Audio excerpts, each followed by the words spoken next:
मध्य प्रदेश के विधानसभा चुनाव के अंदर जो है एमआईएम की एंट्री हो चुकी है। आपने देखा कि एमआईएम के उम्मीदवार भी अब जो है मध्य प्रदेश की कुछ सीटों पर जो है चुनाव के अंदर उतर गए हैं। ऐसे के अंदर मध्य प्रदेश के अंदर एमआईएम के बड़े नेताओं का आने का दौर भी चालू हो गया है। हाल ही में बुरहानपुर आए इम्तियाज़ जलील जो कि औरंगाबाद के सांसद हैं, उनसे हमने बात की है, एक्सक्लूसिव बात की। उन्होंने क्या कुछ कहा है ये रिपोर्ट में देखिए। हमारे साथ में इस वक्त बात करने के लिए मौजूद है औरंगाबाद के सांसद इम्तियाज़ जलील साहब, जो कि एक अच्छे वक्ता है और सांसद के अंदर आपको देखा जा सकता है कि मुस्लिमों की आवाज़ उठाने वाले ऐसे वक्ता हमारे साथ में बात करने के लिए मौजूद है। बहुत बहुत स्वागत है आपको, बहुत बहुत बधाई। सर, मेरा सवाल ये है कि दिग्विजय सिंह बुरहानपुर आए थे कल के दिन, उन्होंने कहा है कि ज़्यादा जो है कांग्रेस भाजपा कमज़ोर है, वहाँ पर जो है बीजेपी अपना एक बी टीम उतार देती है एमआईएम। क्या कहेंगे आप? देखिए, मैं अब एक तो ये है कि मैं कांग्रेस के छोटे मोटे नेताओं के बयानों के ऊपर प्रतिक्रिया नहीं देता हूँ और मैं समझता हूँ अब दिग्विजय सिंह कांग्रेस के बहुत ही छोटे मोटे नेता है जिनको उनकी खुद की पार्टी ने दरकिनार कर दिया है और उनका एक ही एजेंडा है। मैं पहले से ही ये बात कहते हुए आ रहा हूँ, कांग्रेस के बहुत सारे नेता जो है वो भारतीय जनता पार्टी ज्वाइन कर लेते हैं उसमें। मैं इंतज़ार कर रहा हूँ दिग्विजय सिंह साहब कब ज्वाइन करने वाले हैं करके उसमें। और वो जो बयानात दे रहे हैं, अब मेरे हिसाब से आम आदमी जो है, आवाम जो है वो अच्छी तरीके से समझ चुकी है कि कांग्रेस की नीति क्या है करके। देखिए, हम खुद चाहते हैं कि इस देश को सबसे ज़्यादा अगर किसी ने नुकसान पहुंचाया है तो वो भारतीय जनता पार्टी ने।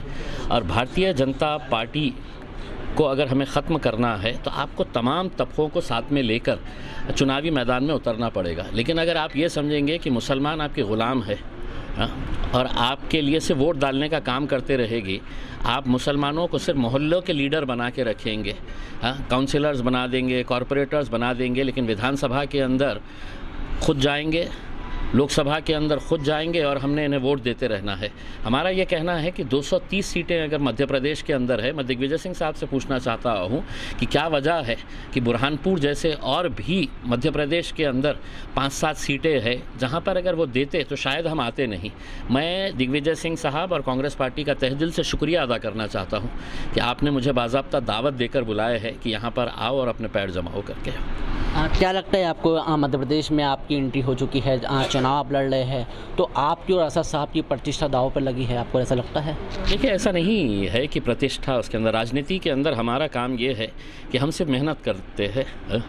हमारा काम सिर्फ मेहनत करना है, उसके अंदर जीत और हार के फैसले अल्लाह के ऊपर छोड़ते हैं हम। उसमें हम जितनी मेहनत होती है उतना कर रहे हैं। उसके अंदर राजनीति के अंदर एक रात के अंदर क्या होता है कुछ समझ में नहीं आता है उसमें अंदर। आज अल्हम्दुलिल्लाह लेकिन बुरहानपुर का माहौल देखकर मुझे ऐसा लग रहा है, कहीं ना कहीं से गैबी आवाज़ आ रही है कि इंशाअल्लाह इस बार मजलिस जो है बुरहानपुर के अंदर एक झंडा ज़रूर लहराएगी। नफीस मंशा खान और यहाँ के संगठन से आपको पूरा विश्वास है? जी, संगठन से ज़्यादा एक आम रास्ते के ऊपर चलने वाला आदमी है।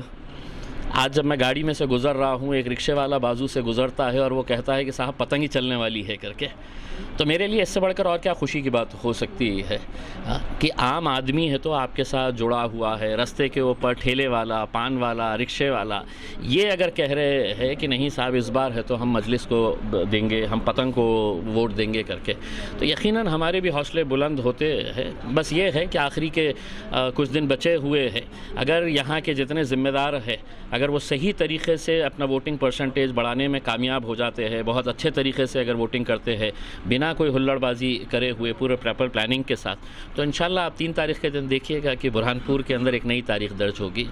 आखिरी सवाल, बुरहानपुर के लोगों को, बुरहानपुर की जनता को क्या पैगाम देना चाहेंगे आप?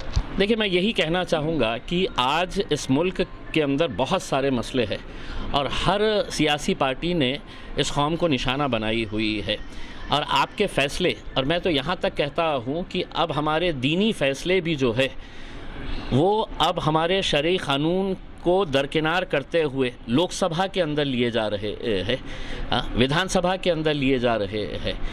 आपका ट्रिपल तलाक़ का क़ानून वहाँ पर अगर आता है और आपकी आवाज़ ही नहीं है वहाँ पे, कल के दिन यूनिफॉर्म सिविल कोड आएगा तो वहाँ पे अगर आपकी आवाज़ ही नहीं है तो कौन वहाँ पे आपके मुद्दों को उठाकर लेकर जाएगा उसमें। और मुझसे अगर आप ये सवाल करते हैं कि हम यहाँ पर क्यों आए हैं करके, तो मैं ये उनसे पूछना चाहता हूँ, महाराष्ट्र के अंदर तो कांग्रेस बहुत मजबूत थी, महाराष्ट्र के अंदर तो आपके मुख्यमंत्री रहे, आपकी हुकूमत रही है, क्या वजह है कि आपने फैसला कर लिया है कि पिछले 10 साल से आप एक भी सीट वहाँ पर है तो मुसलमान को नहीं दे रहे हैं?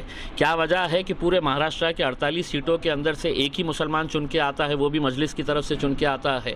मैं दिग्विजय सिंह साहब से, कमलनाथ साहब से और कांग्रेस पार्टी से एक सवाल करना चाहता हूँ उसके अंदर, क्या वजह है? हम तो नहीं लड़े हैं उसके अंदर कि मध्य प्रदेश के अंदर से एक भी MP क्यों नहीं आप चुना कर लेकर आ सकते हैं? आप गुजरात से एक भी क्यों नहीं लेकर आ सकते हैं? आप कर्नाटक से क्यों नहीं लेकर आ सकते हैं? आप दिल्ली से नहीं लेके आते हैं? आप झारखंड में नहीं लेके आते हैं? आप उत्तराखंड में नहीं लेकर आते हैं? तो क्या समझे है आपने कि आप हमको बार बार खौफ दिलाएंगे कि नहीं, अगर हमको नहीं दिए तो भाजपा आ जाएगी करके? उसमें हम तो ये कहते हैं कि भाजपा अगर हमारा खुला दुश्मन है तो कांग्रेस हमारे पीठ पे वार करने में भी कोई कसर नहीं छोड़ती है उसमें।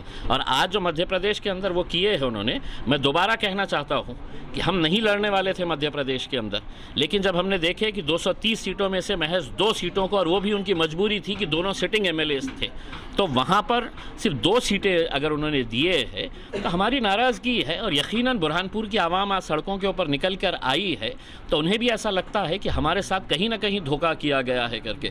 जो पार्षद यहाँ से उनसे मिलने के लिए गए थे, अगर तुम्हारा नेता सुनने के लिए तैयार नहीं और इस गुरूर के अंदर है, इस अकड़ के अंदर है कि मैंने फैसला कर लिया है, तुम यहाँ से बाहर निकलो नहीं तो मैं पुलिस को बुलाऊंगा करके, तो आपने क्या समझे है कि हमारी राजनीति क्या सिर्फ ये रहेगी कि आपके लिए कुर्सियाँ लगाना, हमने शतरंजियाँ उठाना, हवाई जहाज़ में जब आएंगे तो आपके सामने हमने एक गुलदस्ता लेकर आके फ़ोटो खिंचाना? हमारी सियासत यहीं तक नहीं, अब हमने ये तय करे है और इंशाल्लाह आप देखेंगे कि कमलनाथ साहब, सुरजेवाला जिसने पुलिस को बुलाया था, और दिग्विजय सिंह साहब, अल्लाह रब्बुल इज़्ज़त के ऊपर हमें पूरा यकीन है कि रास्ते बनाएगा।